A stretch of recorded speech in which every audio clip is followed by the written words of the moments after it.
Dans un monde qui nous pousse constamment à aller plus vite, à accomplir davantage et à ne jamais nous arrêter, avez-vous déjà pris le temps de considérer la puissance de commencer votre journée avec Dieu? Il ne s'agit pas d'ajouter une autre tâche à votre liste de choses à faire, il s'agit de poser les fondements de tout ce qui suit. Commencer notre journée avec Dieu ouvre nos cœurs à l'humilité, accorde notre esprit pour discerner sa volonté et prépare nos esprits à affronter les défis avec sagesse et grâce. Aujourd'hui, regardons comment cette pratique peut nous aider à trouver notre chemin dans la vie. Je vais également diriger une prière puissante avec vous au nom redoutable de Jésus. Alors, restez avec nous jusqu'à la fin de la vidéo et soyez ouverts pour accueillir ces bénédictions dans vos cœurs. Dans les moments calmes du petit matin, lorsque le monde est encore endormi et nos cœurs sont ouverts, se trouve une belle opportunité de poser les fondements de notre journée. Accueillir la journée avec Dieu enrichit non seulement notre voyage spirituel, mais aussi nous ancre dans une paix qui dépasse toute compréhension. Ce temps sacré donne le ton d'une concentration spirituelle qui traverse la journée, illuminant notre chemin de la lumière de sa sagesse et de son amour. Quand nous commençons notre journée dans la prière et la méditation sur la parole de Dieu, c'est comme si nous réglions notre boussole spirituelle. Cela nous donne un sentiment de direction et de guidance qui aligne nos pas avec les désirs de Dieu pour nos vies. Avez-vous déjà fait face à une journée remplie d'incertitudes, pour ensuite trouver clarté et paix après avoir cherché la présence de Dieu? C'est dans ces moments de communion que nous sommes rappelés de la promesse dans le psaume 119 « Ta parole est une lampe à mes pieds et une lumière sur mon sentier ». Cette assurance nous donne la force d'avancer avec confiance, sachant que nous sommes guidés par sa main. Favoriser un cœur de gratitude est un autre bel aboutissement de commencer notre journée avec Dieu. Cela change notre état d'esprit de ce que nous manquons aux bénédictions abondantes dans nos vies. Cette attitude reconnaissante cultive le contentement et la joie, enrichissant nos vies de manière profonde. Avez-vous remarqué comment un cœur reconnaissant change la façon dont vous percevez le monde? C'est comme si les couleurs devenaient plus vives et les fardeaux plus légers. Une connexion matinale avec Dieu nous équipe également de force et de résilience. Nous savons tous que la vie est imprévisible, remplie de défis et de déceptions qui peuvent ébranler nos fondations. Pourtant, lorsque nous puisons notre force de notre Créateur, nous trouvons une forteresse inébranlable, un refuge en temps de trouble.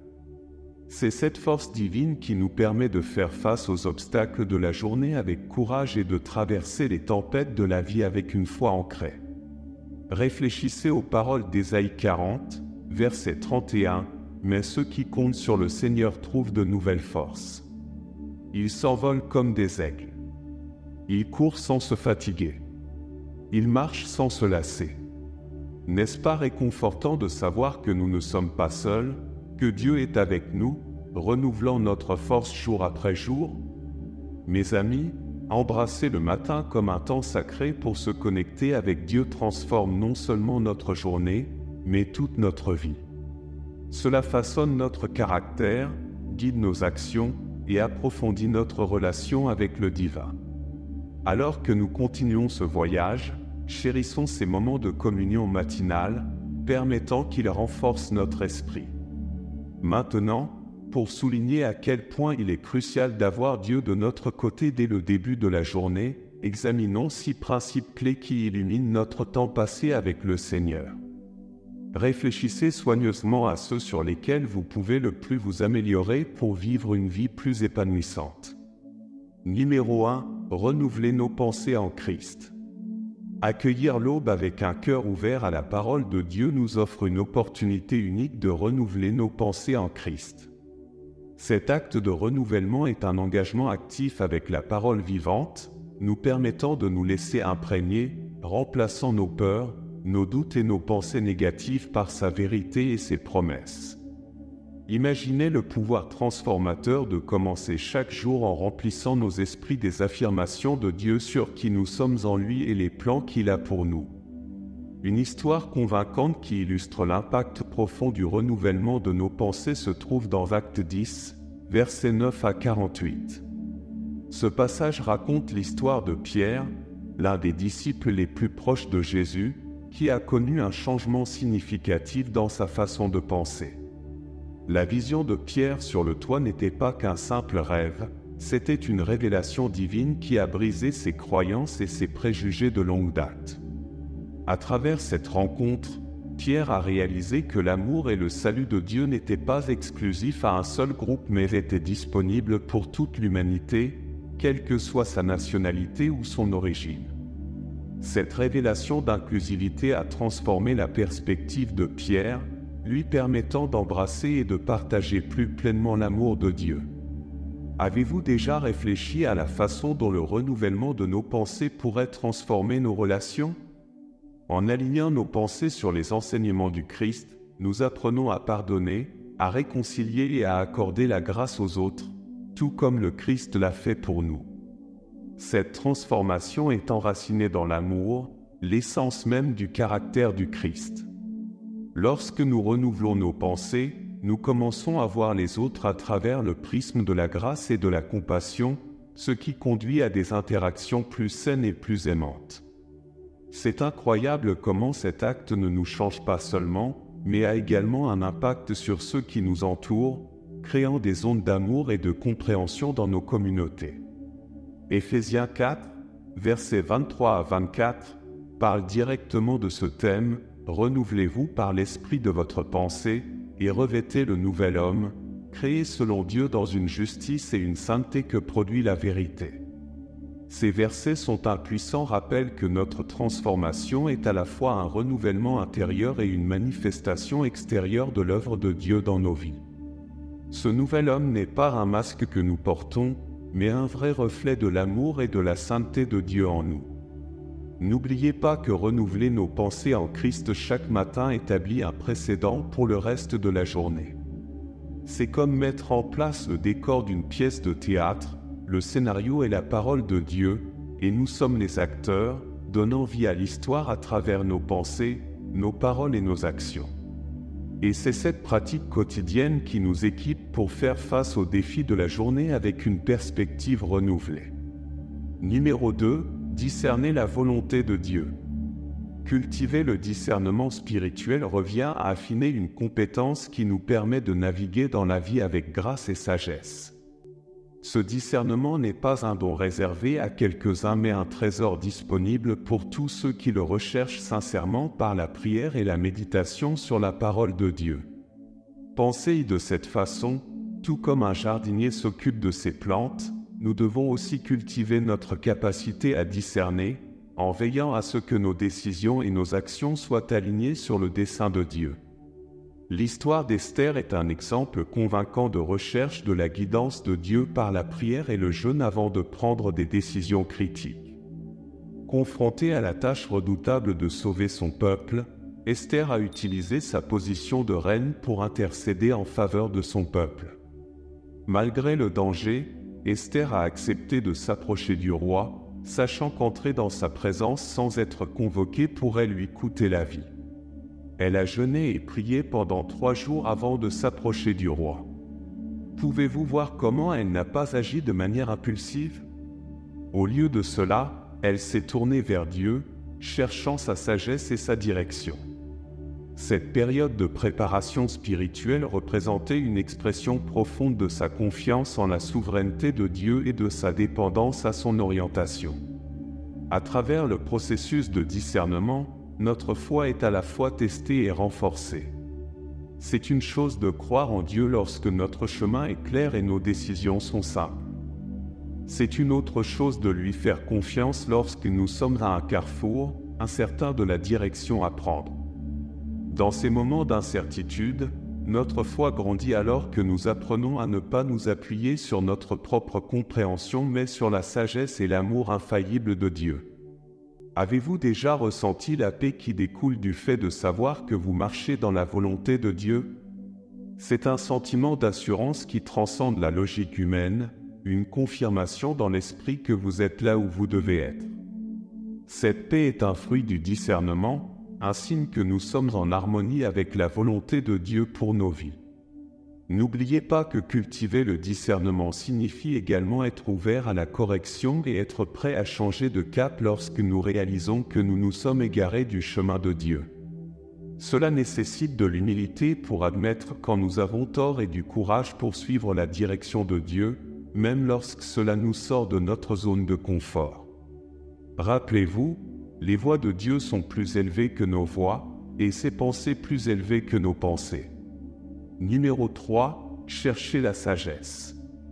Chercher la sagesse, en particulier au début de notre journée, pose les fondations de la compréhension et de la perspicacité pour tout ce que nous affrontons. La sagesse, telle que présentée dans la Bible, est plus que la connaissance ou l'intelligence, elle représente vivre la vie d'une manière qui reflète le caractère de Dieu et qui est conforme à sa volonté. C'est cette sagesse divine qui nous guide et nous donne discernement dans nos prises de décision. L'un des exemples les plus vivants de la recherche de la sagesse se trouve dans l'histoire de la visite de la reine de Saba au roi Salomon dans 1er Roi 10, versets 1 à 10. La reine de Saba, ayant entendu parler de la renommée et de la sagesse de Salomon, est venue le tester avec des questions difficiles. Elle lui a apporté une grande suite, des cadeaux précieux et les interrogations les plus profondes de son cœur. Salomon a répondu à toutes ces questions, rien n'était trop difficile pour le roi de lui expliquer. Cette rencontre est un bon exemple de la sagesse de Salomon et met également en valeur l'importance de rechercher la sagesse auprès de ceux qui marchent étroitement avec Dieu. Le voyage de la reine montre jusqu'où nous devrions aller à la recherche de la compréhension et de la vérité, reconnaissant que la vraie sagesse vient de Dieu. Cette quête de sagesse est cruciale dans notre processus de prise de décision. Avec la sagesse, nous pouvons discerner entre le bien et le mal et prendre des décisions qui reflètent les principes de Dieu. La sagesse nous offre un regard à travers lequel nous voyons le monde, guidant nos pas et façonnant nos actions. C'est la différence entre agir par impulsivité et prendre des décisions réfléchies qui apportent les résultats souhaités par Dieu pour nos vies. Le livre des Proverbes 15, verset 1, offre une part de sagesse qui résonne profondément avec ce thème. Une réponse douce détourne la colère, mais une parole dure excite la fureur. Ce passage nous enseigne sur la puissance de nos paroles et la sagesse de les choisir avec soin.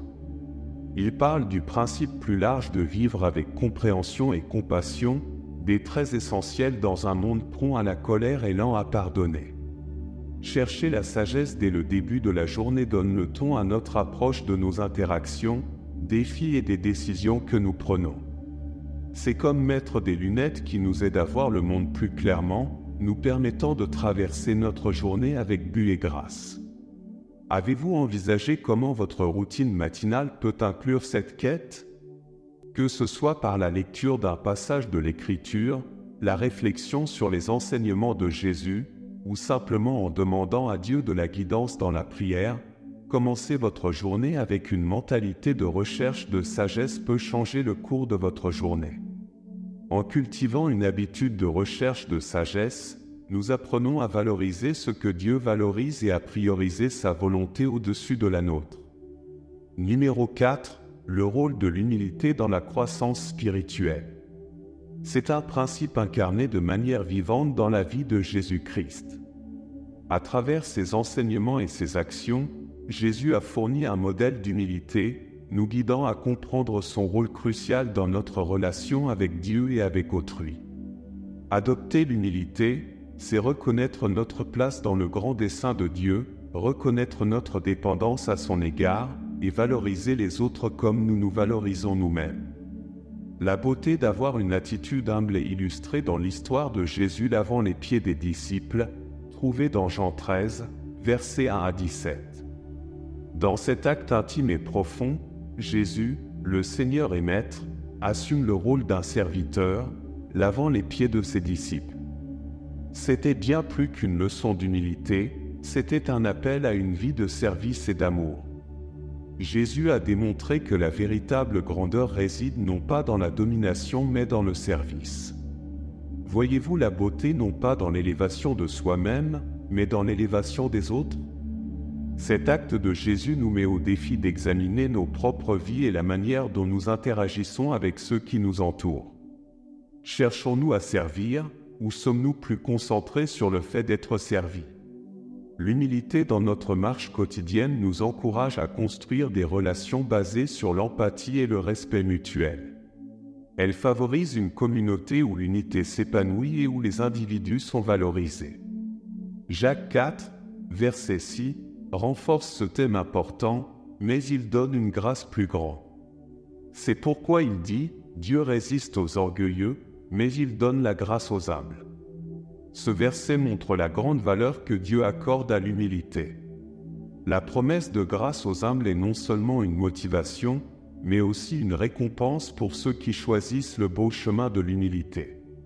Commencer notre journée avec un cœur attentif à l'humilité donne également le ton à la manière dont nous naviguons dans les interactions de notre journée.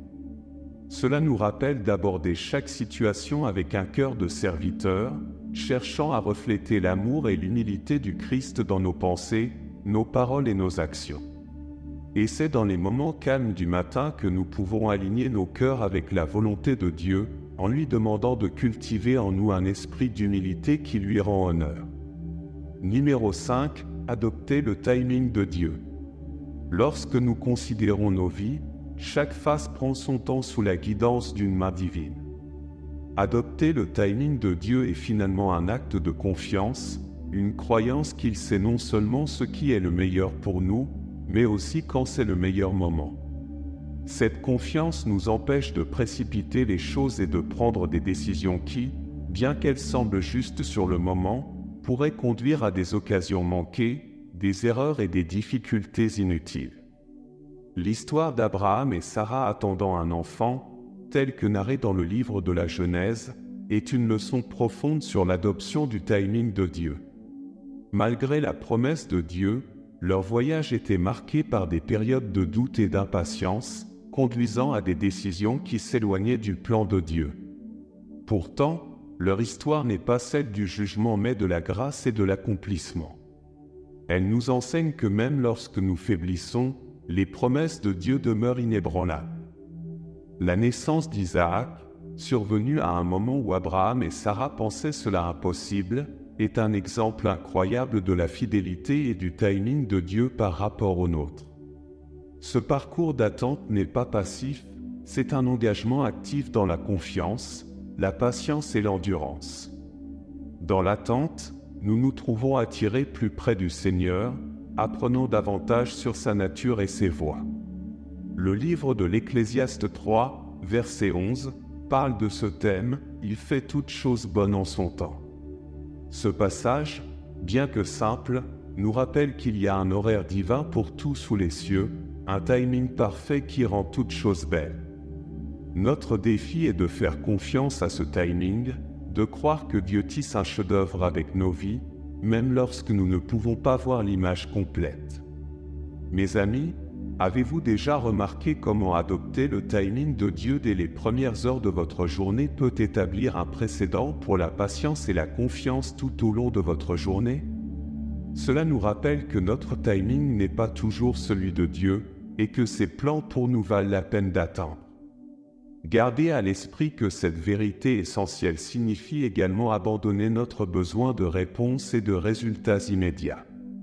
Rappelez-vous, notre timing peut conduire à une gratification instantanée, mais le timing de Dieu conduit à un accomplissement durable.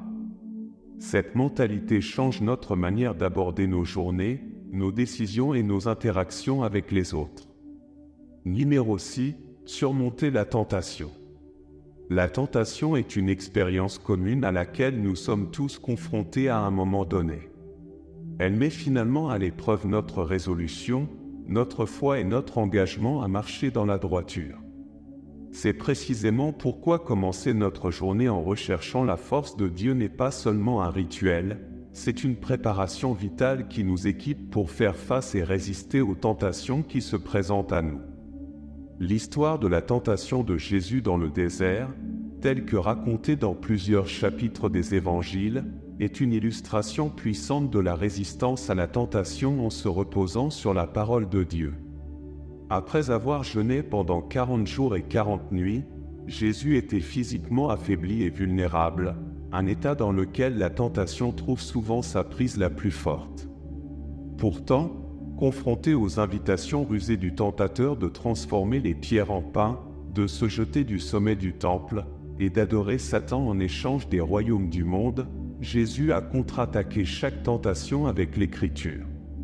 Il est écrit, déclara-t-il, ancrant sa résistance non pas dans sa propre force mais dans l'autorité de la parole de Dieu. Ce récit illustre non seulement l'importance de connaître l'Écriture, mais aussi la puissance de l'utiliser comme notre épée dans la bataille contre la tentation. Résister avec succès à la tentation fait plus que simplement nous éloigner du péché, cela renforce notre caractère, en affinant des vertus telles que l'autodiscipline, la persévérance et la maîtrise de soi. Chaque acte de résistance est comme un muscle qui s'exerce, devenant plus fort avec l'usage. Voyez-vous comment ces vertus sont essentielles pour une vie de foi? Jacques 4, verset 7, offre une directive succincte mais profonde qui résonne avec cette vérité: soumettez-vous donc à Dieu. Résistez au diable, et il fuira loin de vous. Ce verset résume bien la stratégie pour surmonter la tentation, la soumission à Dieu comme fondement de la résistance.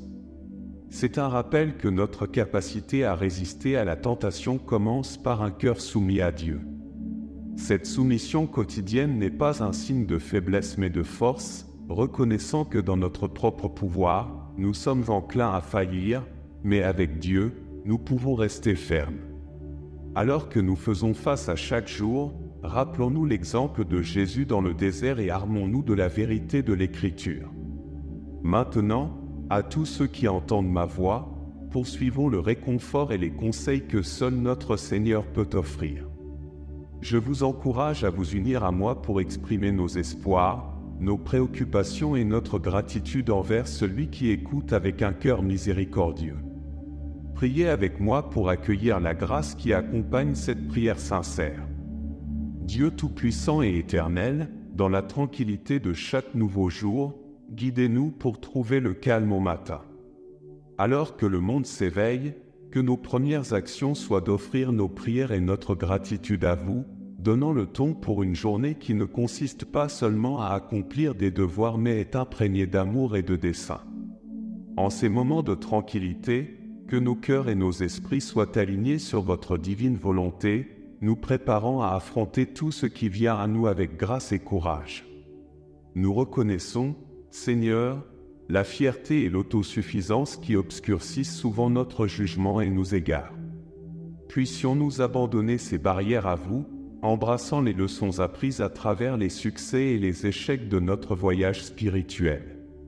Chaque expérience, qu'elle soit joyeuse ou difficile, est un pas vers une compréhension plus profonde et une croissance dans votre amour.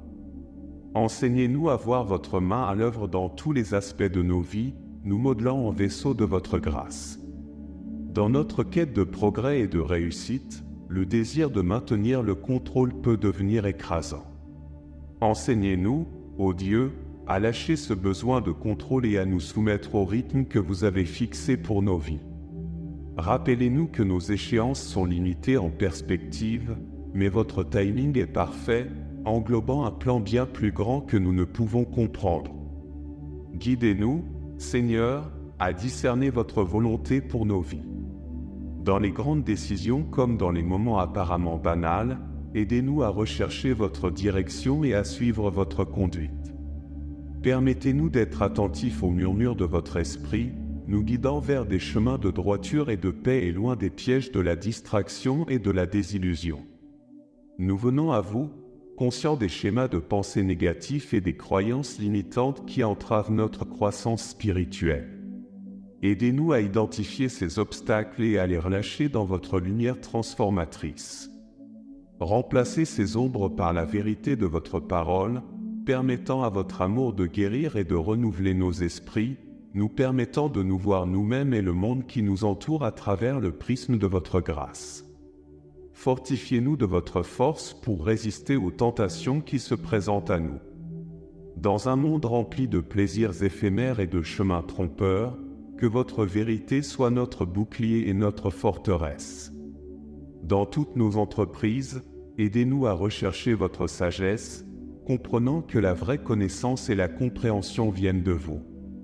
Enseignez-nous à valoriser l'inspiration divine au-dessus de la sagesse mondaine, guidant nos choix et nos actions d'une manière qui reflète votre amour et votre justice.